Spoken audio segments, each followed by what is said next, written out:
Chanel that I know, okay, in my research, and there is online, I have proof of it, and I printed it out, you might want to see it. There's online Facebook and Craigslist ads for drugs, which is a federal offense of internet drug trafficking and drug selling. And so this gentleman has forced himself in, according to Chanel. She did not let him in, and she did not give him a key. So to me, if she didn't give him a key, he's not allowed to be there. If he had a key, then I could say, well, then I have to evict him. But he has no key. He's refusing to leave. Chanel doesn't want to go back there. And now she's lost her federal funding.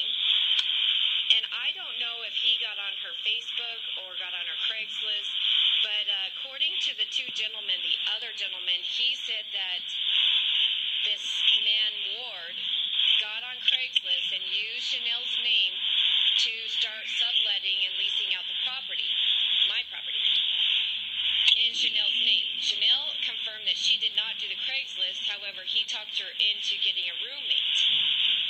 So, I don't know, it sounds like Chanel's very gullible and needy, and she's getting caught in some really bad drug rings, or, scamming. I don't know what the heck is going on, but I have proof, and we got to get to the bottom of it before she gets in trouble with the DEA or the FBI for drug soliciting.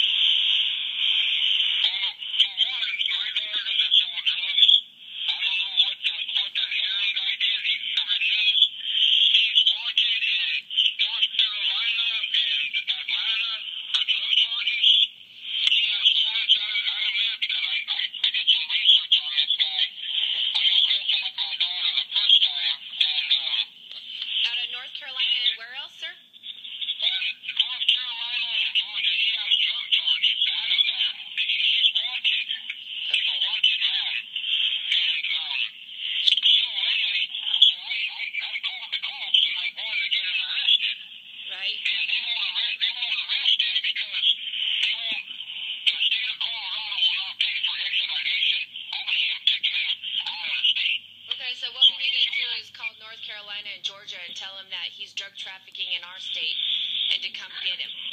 And I have no problem calling. I already notified the DEA and the FBI of him that he's wanted. And the Pueblo Police Department are aiding and abetting a fugitive, which is a federal crime. They cannot do that. They have to report to these two states and let them know that. So you report to the DEA and the FBI online or call them and let them know that the Pueblo Police Department are harboring fugitives and then allowing them to trespass into homes and kick your daughter out. And burglarize things, and they're aiding and abetting this. There might be a huge drug cartel that they're allowing certain men to move through different states to move drugs. You don't know. I don't know. I don't know what's going on, but I'm just trying to tell you what I know. That's all. You know what I'm saying? And I know that if he told the cops that he was a resident there, then you guys are going to have to evict him. Because in the state of Colorado, if you're living under residency, which I don't even know what kind of book he can show, because the lights, the gas, the water, everything was in his name. I don't know how he's showing book, but I don't even know how he's still there. The cops in Pueblo are stupid. I wanted to get this guy arrested, and he's still there messing around. He's still jacking around. He's still in town, and I found so much dirt on this guy that they won't even touch him, and he knows the system. He's playing everybody. Well, I think maybe the best bet then, I'm sorry, I didn't catch your name when you first called because I had papers in my hand stuff. What is your name again? My name is Jose Martinez. I'm Chanel's father. Yeah, Jose, you said? Yes. Okay. Well, Jose, I think maybe the best thing is what we do is let him sit there, and we draw it out, and we call these other states, and we have them come pick him up. And then we catch the Pueblo Police Department harboring a fugitive, and then we sue the fuck out of them. Excuse my mouth, but I say we go down that route, because I've been getting messed over from the Pueblo Police Department over and over, and I've been doing rentals for a long time, and this gentleman actually called Chanel's caseworker on the 10th of January and said he wanted her out. So that's a hostage situation, and she said, you don't have any right to this property. So he technically by law is not a tenant. He was doing burglary and kicking the tenant out, doing a hostage situation using the house. So I got her verified that that's what happened, and he wanted to take over the property. So I'm filing today restraining orders, but now that I've researched some of this, I might actually leave him there and catch him to get him picked up, so then I can sue the Pueblo Police Department for aiding fugitives and allowing them to live in my home.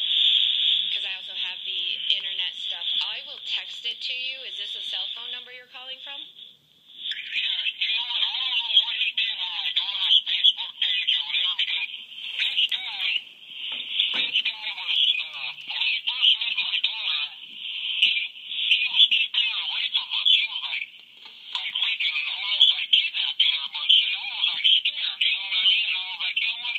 My daughter doesn't act like this. Okay, my daughter does not act like this. I have to go track her down and find these people, and I found them. You know, I tracked her down. They were staying in hotels. They got freaking dog issues and all kinds of crap. And, you know, I even tried to get her arrested on so many occasions. They were driving around a stolen van from one of his exes. A stolen what? A stolen car? A stolen van, yeah. They were driving it around, and I found out that the van wasn't even his. It was his ex's van that took off back to Atlanta, and I talked to him on the phone, and he said the dude he's like a no good for nothing guy, you know what I mean? And my daughter's 18 years old, this dude's gonna be 30 years old, he's 29. You know, I know, I got a lot of stuff on this dude already. Okay, well, do you have documentation, sir? Like, do you have physical papers that you can provide to me? Do you have anything that way? You know what, I could probably get you something, but I don't want to have no ties to this, man. Well, you don't have to. I don't have to say where I got it from unless we go to federal I got court. my daughter away from him and out of the house. He got a restraining order on him and all that stuff. He was using my daughter. You know, all the stuff he put on my daughter's Facebook page, he did that. He went on my daughter's phone. It must have been when she was in the shower or something, and hacked on her phone and got on there and put all this stuff on there, because he didn't want to do it, because he's watching. He's doing all this stuff under other people's names so he doesn't get in trouble. Right, and that's pretty common, so I can understand, I can believe that. However, does she have a restraining order on this man?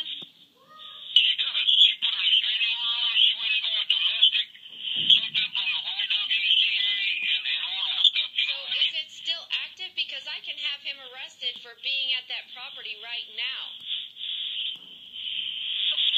It is still active right now. You know, Okay, so we have the cops violating a restraining order then, and aiding and abetting a restraining order violation.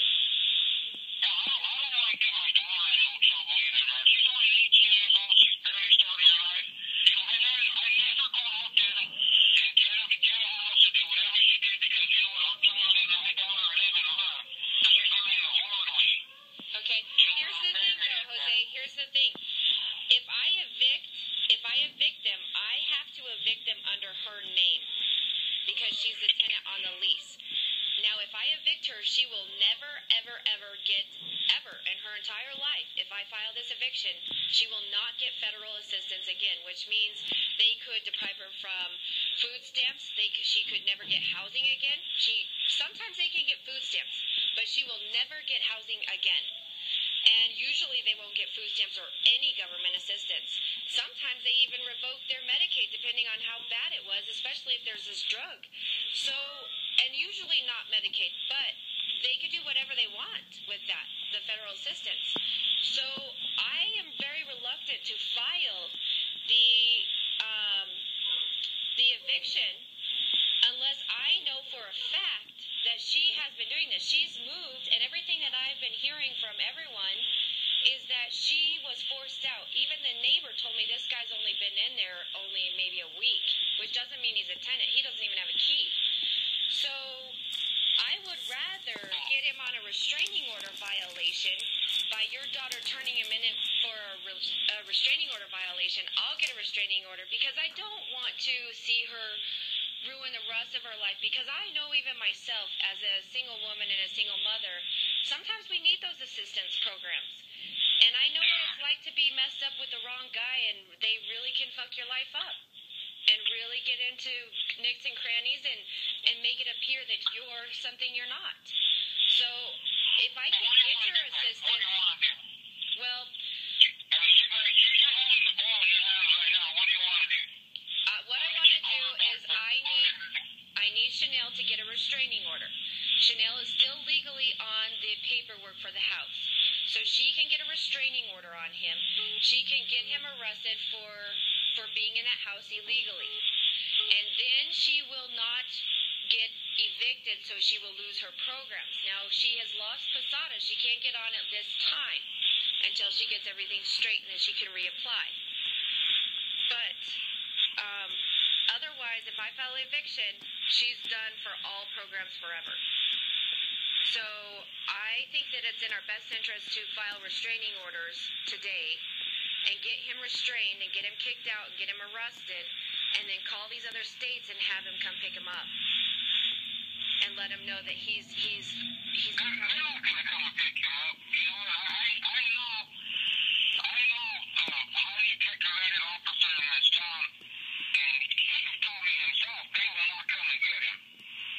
Well, then we can sue the sheriff's department. We can sue the police department for aiding and abetting a fugitive, because they have the databases. They can look it up, and they can see if he is actually wanted. They can call him.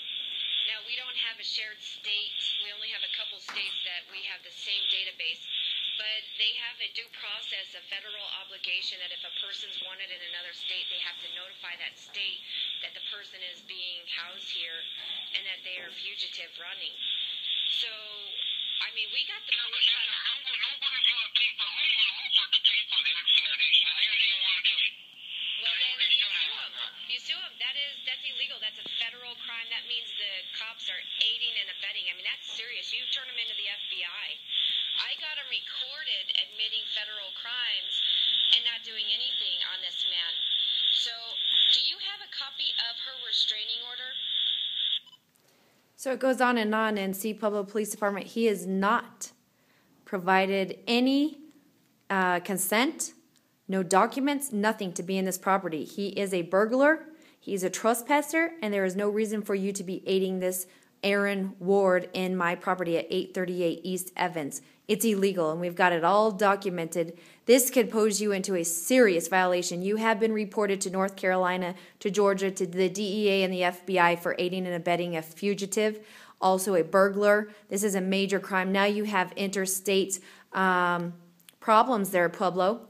This is a major crime, and it's exactly what the FBI reported about the Pueblo law enforcement running cartels and being one of the top corrupt cities in the entire United States of America. This is perfect example of why you're listed and you're targeted on the FBI site, Pueblo, Colorado. And depriving our rights and harming us is a civil right violation, and I don't take that lightly. This is extreme abuse, Deborah Eiler, and she's been aiding it. That is the chief judge in Pueblo, Colorado. She has been notified, and they are trying to tell Nicole Glover and CMHIP that I'm incompetent and that I'm hostile. These are perfect examples, these recordings. That's why they're going on YouTube, to show everybody the extreme nature that the law actors are taking in perjury and fabrication and trying to taint my character for this case 15 CR 1287.